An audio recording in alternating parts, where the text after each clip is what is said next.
Assalamu alaikum and peace. This is Bilal back again, Black Muslim in America. Thank you for tuning in. Don't forget to hit the like, the subscribe, and the share. I also have the Soundcloud page. If you want to check that out, I'll put the link in the description as well. And once again, thank you for tuning in. Ramadan is right around the corner. So may Allah allow us to live to see the end of it and many more Ramadans. It's going to be real different this year because of this whole situation going on. So I don't know how we're going to do, the nightly prayers in the masjid, but hopefully we can get something cracking with that. I'm going to try to just wear a mask and see about if I'm able to go. But, if not, I'll pray at home.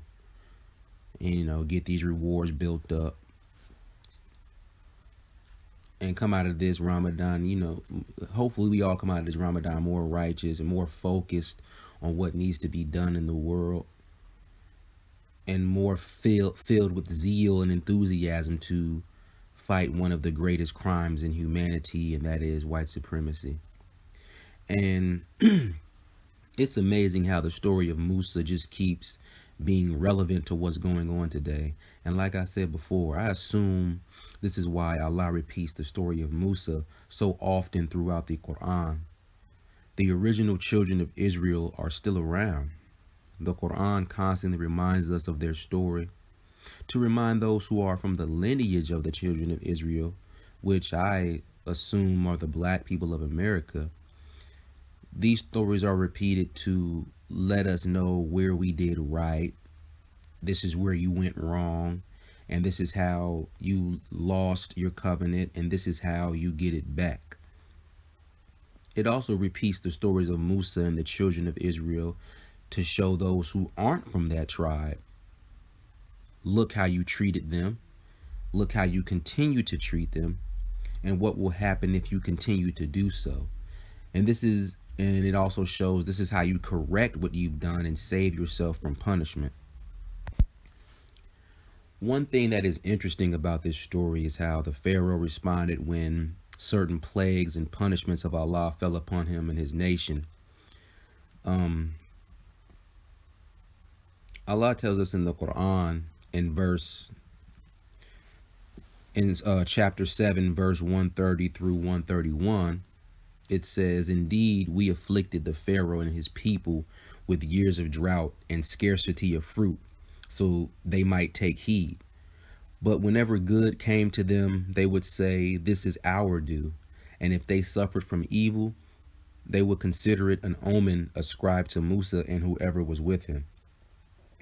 Verily, their omens are from Allah, yet most of them would not know." We have seen how the white supremacist media has now changed the narrative into saying that blacks are more disproportionately getting this virus. And notice they went from constantly saying disproportionate. And on Tariq's latest broadcast, he made a good point about this whole disproportionate thing. This is how they play with numbers and make it seem like something is going on when it's really not. He was basically giving the example of saying, okay, let's say you have 10 people in the room and 8 of those people are white and 2 of those people are black. Now, out of those 2 black people, one of those black persons has some type of virus or disease. And so the media will say they disproportionately have a greater, they're disproportionately at greater risk. Half of black people.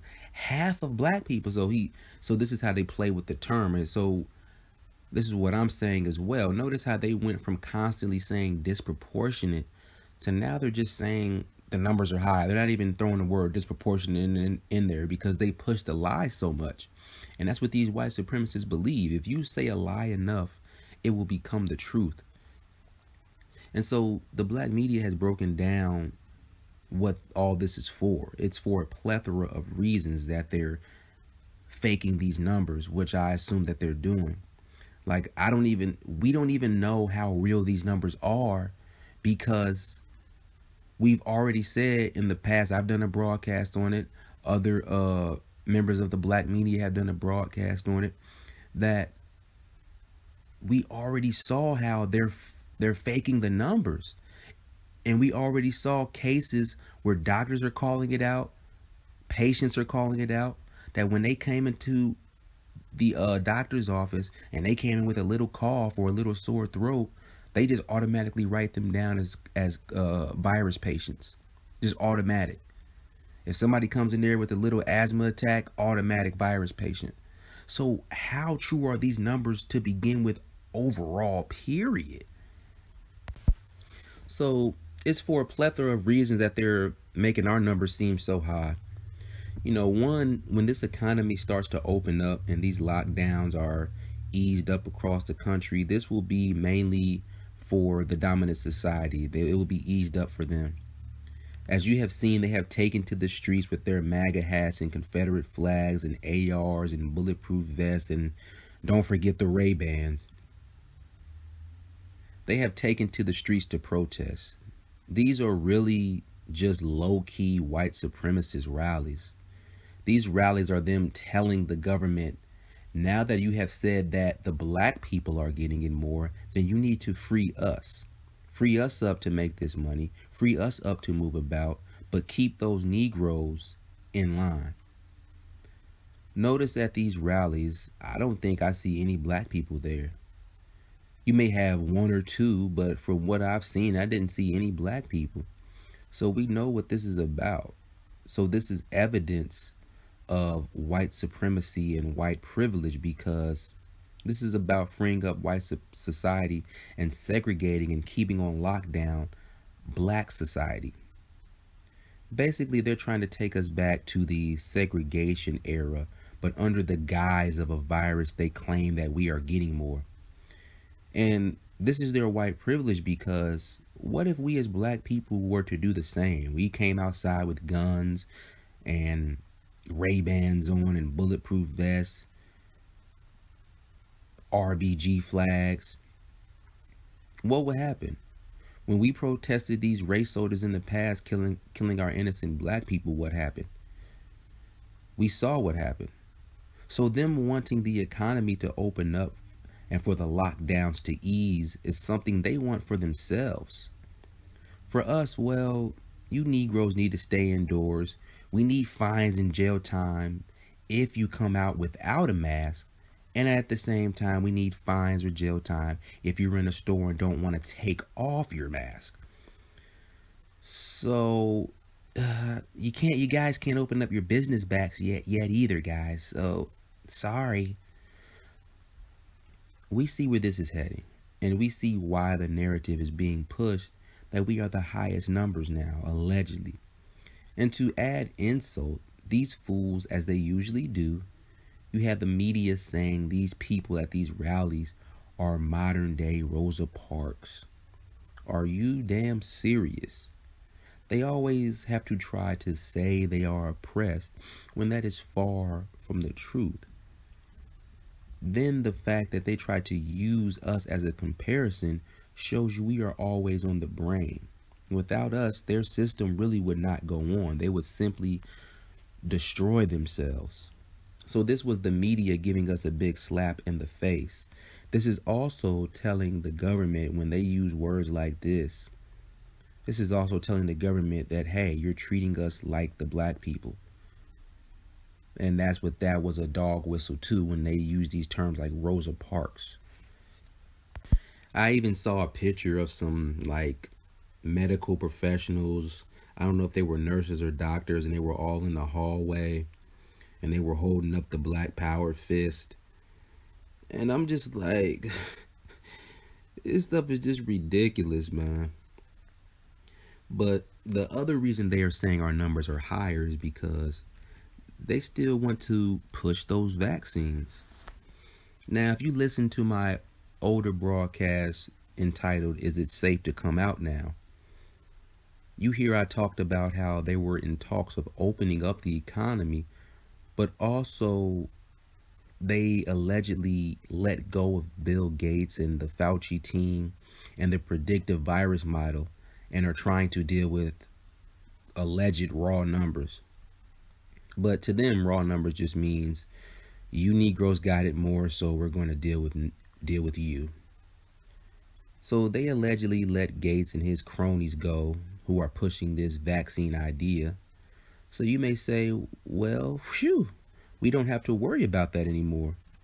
But I wouldn't be so sure, because before they were let go, Microsoft specifically was awarded a $10 billion contract for the Jedi program. Like the Jedi program. So what side of the Force are these people on? Anyway, this Jedi, it stands for Joint Enterprise Defense Infrastructure. It's a cloud computing contract which will give military easier access to data and technology from remote locations. On either side, this dude is setting us up. He already was on the the government side pushing the vaccine. He already got that going. Then he hops on the other side, and now he's trying to help do some Jedi program to watch us more from remote locations. I've heard many call him many different names, but we're not going to go into that, because I also know these YouTube censors are really trying to get us out of here.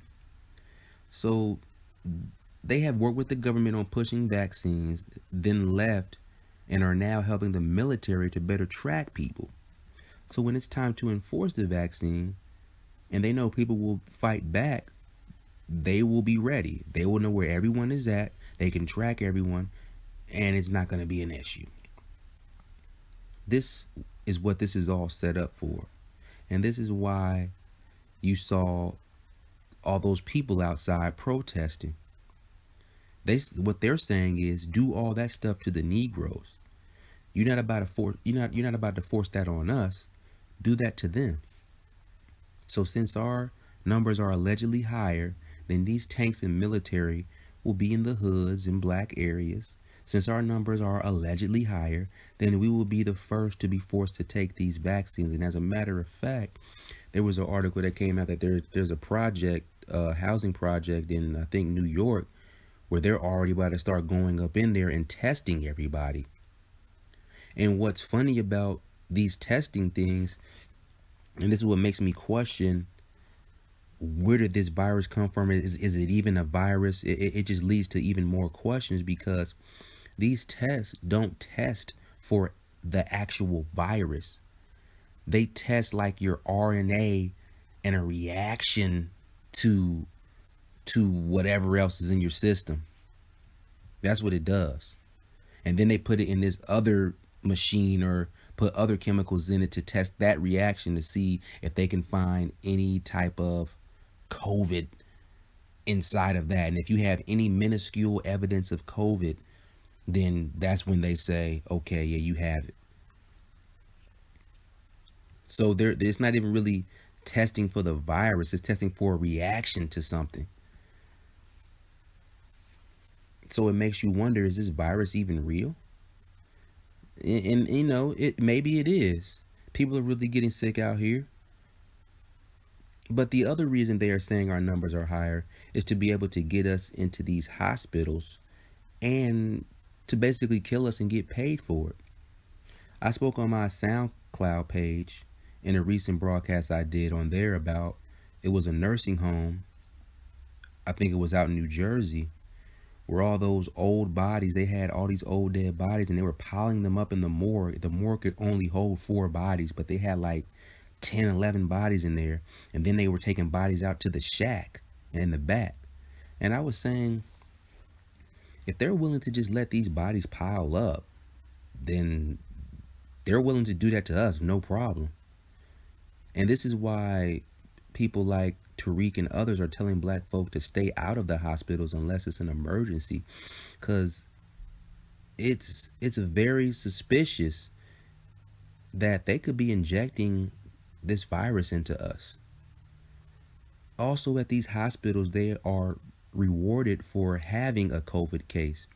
They can get up to $50,000 if they can get you in a bed and on a respirator. And if you die, I mean, they really don't care because they got their money out of you. This is also good for them because now they have organs they can take. You know, there's a video, it was a video floating around on Twitter of a black family seeing how their family member had died allegedly from this virus. And so they had him in a body bag and they asked the doctor to unzip it. And as they unzip this bag, you see that his body is cut open and all his organs are missing. They're gone. And you hear the family let out a loud wail. And it was just, oh man, it hurt me. This is what's going on, people. They are using this virus as a cover to kill us in these hospitals, get paid for it, then get paid again when they take our organs. And that's my conjecture and my belief. Now, I started this broadcast off with those two verses from the Quran because it is basically history repeating itself. Remember, I said a while back, no matter how this disease came about, and side note, there's evidence coming out that Fauci and Gates had a huge hand in this virus hitting the world, and as well, Obama helped supply the money for the research on preparing this virus out in the Wuhan labs that were surrounding that wet market. So look that up. But as I was saying, no matter how it came about, to me, in my opinion, this is a punishment from Allah. Whether it's for how they treated the Muslims in China, or it's simply because of the crimes of these white supremacists, probably a little bit of both. That's what I see this as. I see this as a judgment from Allah and a plague from Allah. Just like AIDS, that was made up in some lab somewhere and given to the world. Both were taking out people in the dominant society. And in actuality, both still are. But these verses of the Quran show us what these evil people did then and what they do now. Whenever a punishment hit the Pharaoh and his people, they would turn and blame Musa and his people, the black people. And you'll say, oh yeah, but back then they were all black.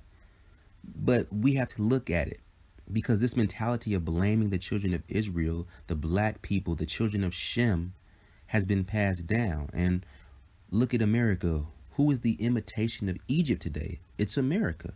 They imitate Rome, the Greco-Roman and the Egypt cultures. So whenever a plague and punishment comes to them from Allah, instead of repenting and seeing the error of their ways and saying, oh my God, we got to treat these black people properly, we're doing them wrong. No, they don't do that. They know why this is happening. They know why these viruses keep hitting them and why their numbers are dwindling. And they know why this is happening, especially the elite white supremacist religious clergy. They know why these punishments are befalling them. You know, I'm not Nation of Islam, but Farrakhan has been speaking about these punishments coming upon America for years. And it's something I do agree with, because you can't keep doing wrong to people and you can't keep doing wrong to the whole globe, and Allah doesn't use his soldiers, which Allah has soldiers anywhere, so he can use nature. So now nature is attacking them. So yes, I do see these as a punishment. And, you know, we see who these punishments are hitting hard. So instead of them saying, you know, damn, we wrong, they say, nah, blame the Negroes. It's their fault. Remember, when this virus first hit, it wasn't even hitting us like that. And although I do see some of us getting sick, I still don't believe these numbers are what they're saying. I just don't. But all of a sudden now we are the face of the virus? That is weird. And didn't I call that as well, people? I called that a while back on one of my older episodes. As soon as I seen Rudy Gobert come out talking about he had, I said, okay, I see where this is going. They're about to start making us the face of it. I was one of the first people that said that. Go back and listen to my broadcast. The black media said this was coming.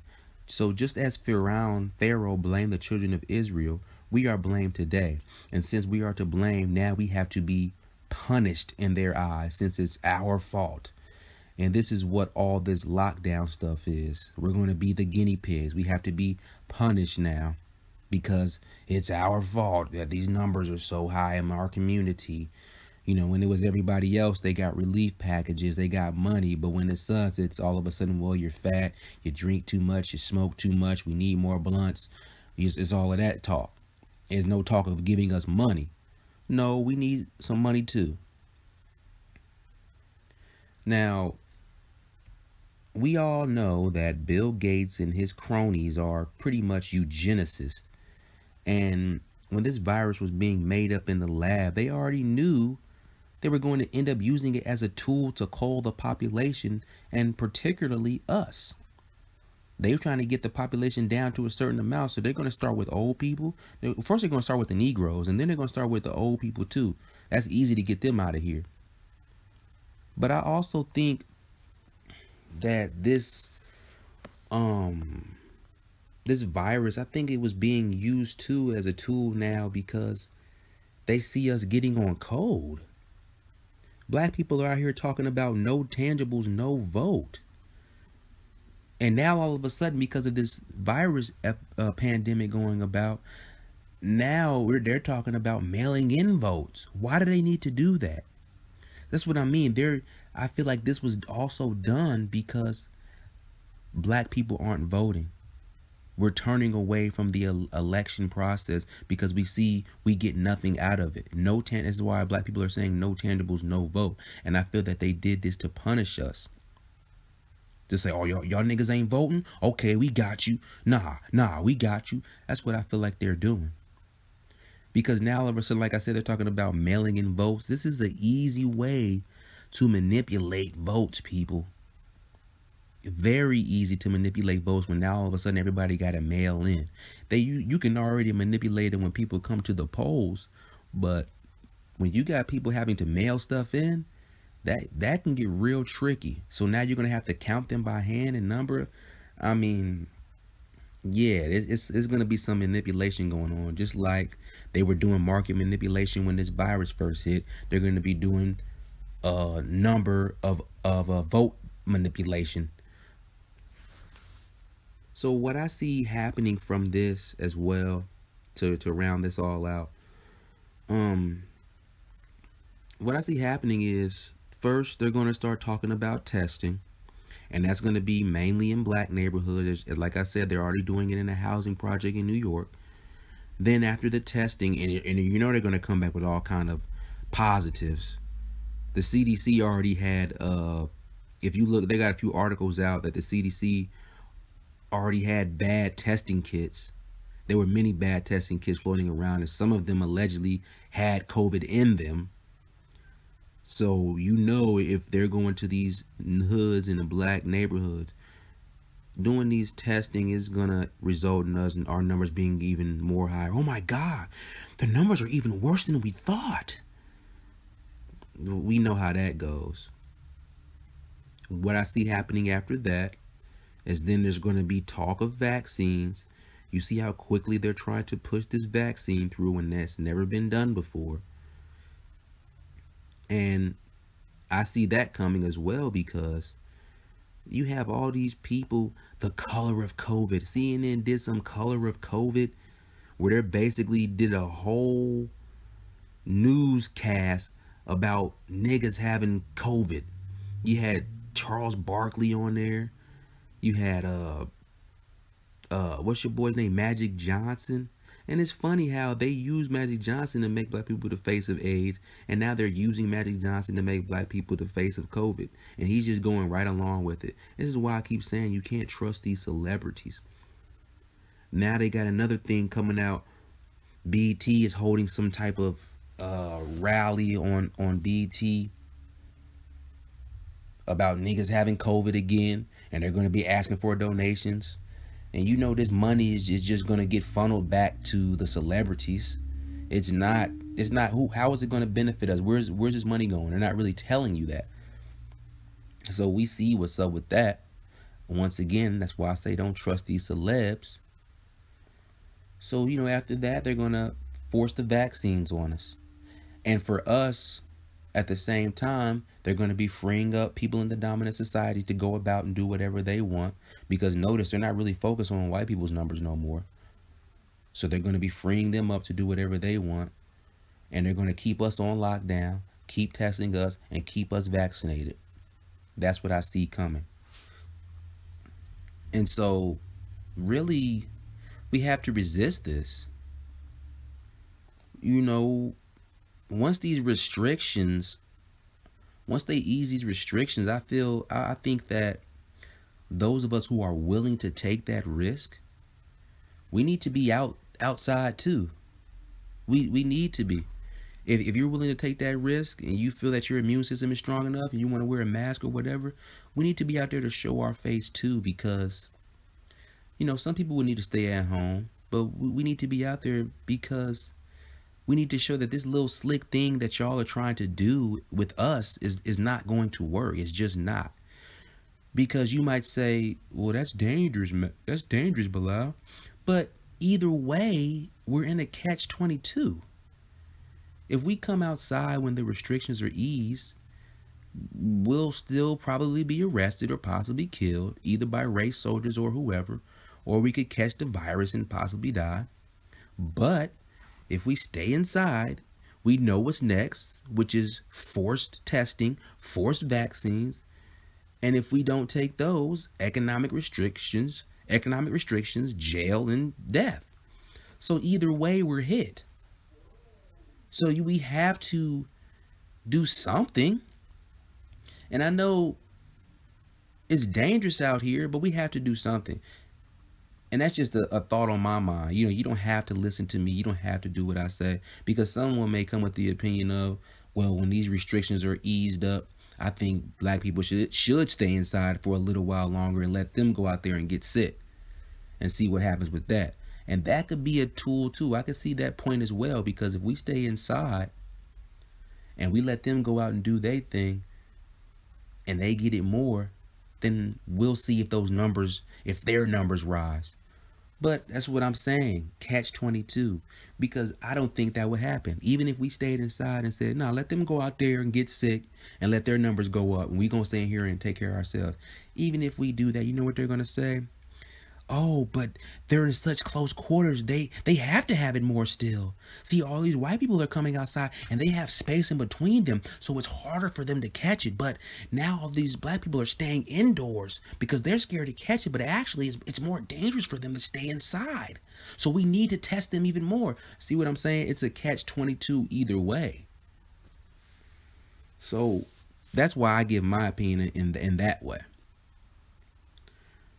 And also, we see what YouTube is doing, and it's getting worse.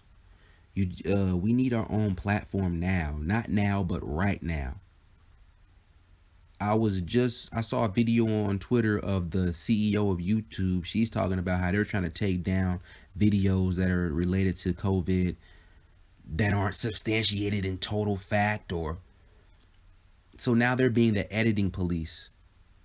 So now we have to agree with the World Health Organization. We have to agree with the CDC every time we make a YouTube video, or our video is going to get taken down. If we don't agree with the government and their people that they put in front of us, then our video is going to be taken down. That's censorship. That's not freedom of speech. But at the same end of but then on the other side of the spectrum, the news media is allowed to lie to you and give you propaganda. Look, that law that Obama passed. The news media is allowed to push propaganda on you, whether it's true or not. And we already saw how they got caught lying about that hospital that they said was here in America, but it was really footage from Italy. So the news media can lie to us, but we can't give our opinions on things with facts backing them up. You see what's going on here? This is why we need to have our own platform, people. And you know, I was on Twitter asking how hard would it be to create a site which is similar to WorldStar, except instead of having ratchet videos, we have black media. And I heard it's not that hard. And to get it up and running, it'll be about 5 stacks. That's if everything goes perfect. But you know, everything doesn't go perfect. So I say double that. It'd be like 10 stacks. and we could have our own platform, and then people could, put ads on there so you can get revenue from the ads. And there are other YouTube type sites out there for black people. One is blackjunction.tv. I think we should be flooding that with our videos now as well, because they're going to start deplatforming even more people, and they're going to start using COVID as the cover for that. So we have to stop supporting their platforms with our presence. It's time to stop that and move on. We've been doing this too long. It starts with us supporting each other financially, then in all other aspects as well at the same time. And while we're doing all of that, we need to prepare everything that we can for whatever may come our way. And with that, I'll close this out. Thank you for listening. This is Bilal Abdullah of Black Muslim in America. Don't forget to like, subscribe, and share. Stay tuned to the page. Tune in for more. Once again, to all the Muslims out there, have a blessed Ramadan. I'll talk to you again. Peace and assalamu alaikum.